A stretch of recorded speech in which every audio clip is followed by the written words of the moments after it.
उत्तर प्रदेश के राजनीति गलियारे में गंगा विलास रिवर क्रूज को लेकर जमकर सियासत हो रही है। बिहार के नेताओं के बाद अब यूपी में समाजवादी पार्टी के राष्ट्रीय अध्यक्ष अखिलेश यादव ने भी क्रूज को लेकर भाजपा सरकार पर निशाना साधा है।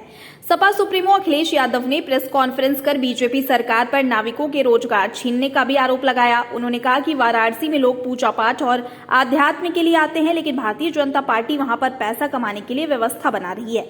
उन्होंने भाजपा सरकार पर सवाल उठाते हुए पूछा कि वहां के निषाद समाज के लोग जो नाव चलाकर अपनी जीविका चलाते हैं, उनको कौन सा लाभ मिलेगा, उनके लिए सरकार ने क्या सुविधाएं दी हैं। उन्होंने आगे पूछा कि क्या बड़े उद्योगपतियों के लिए सुविधा होंगी या बाहर से आने वाले कारोबारियों के लिए ही सुविधा होंगी।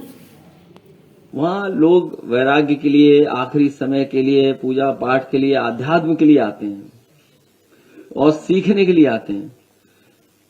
लेकिन ये भारतीय जनता पार्टी टूरिज्म और पैसा बढ़ाना चाहती है, पैसा कमाने के लिए व्यवस्था बना रही है। आखिरकार वहां के जो निषाद समाज के लोग हैं, जो नाव चलाते थे, नावक थे, उनको क्या लाभ मिलने जा रहा है, उनके लिए क्या सुविधाएं दी गई हैं?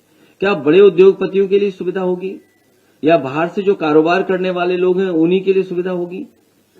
हमारे नाव चलाने वालों के लिए क्या सुविधा होगी? और इसी तरह जब आपके गोमती रिवर फ्रंट में इस तरह की नाव चलने की कोशिश थी तो उसको क्यों खत्म कर दिया गया? एक्शन प्लान जो पहला बना था और समय समय पर सुप्रीम कोर्ट, हाई कोर्ट और समय समय पर अखबारों में पढ़ने का मौका मिलता है, उसमें यही दिखाई देता है कि अभी तक के जो प्रयास हुए उससे मां गंगा साफ नहीं हुई है। जब तक उसकी सहायक नदियां, जुड़ने वाले नाले, उनकी गंदगी नहीं खत्म होगी तब तक मां गंगा साफ नहीं होगी। हजारों करोड़ रुपया साफ हो गया है लेकिन अभी तक नदियां साफ नहीं हुई हैं।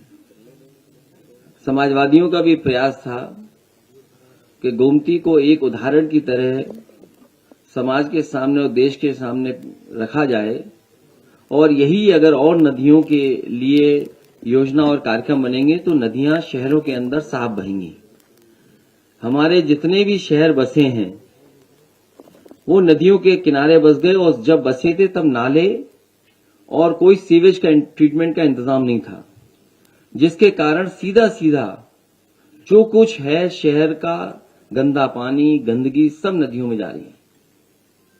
तो ये प्रयास समाजवादी सरकार में हुआ था, वही रास्ता है नदियों को साफ करने का। यहां की सुंदरता खत्म कर करके दूसरी सुंदरता दिखाई जा रही है।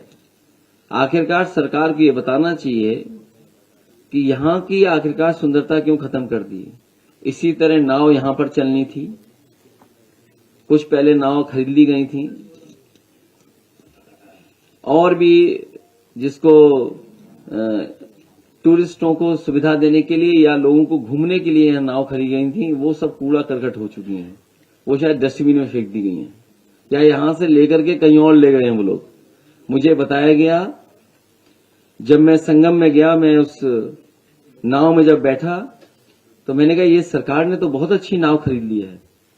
तभी उसमें एक कर्मचारी ने कहा ये वही नाव है जो आपने खरीदी थी।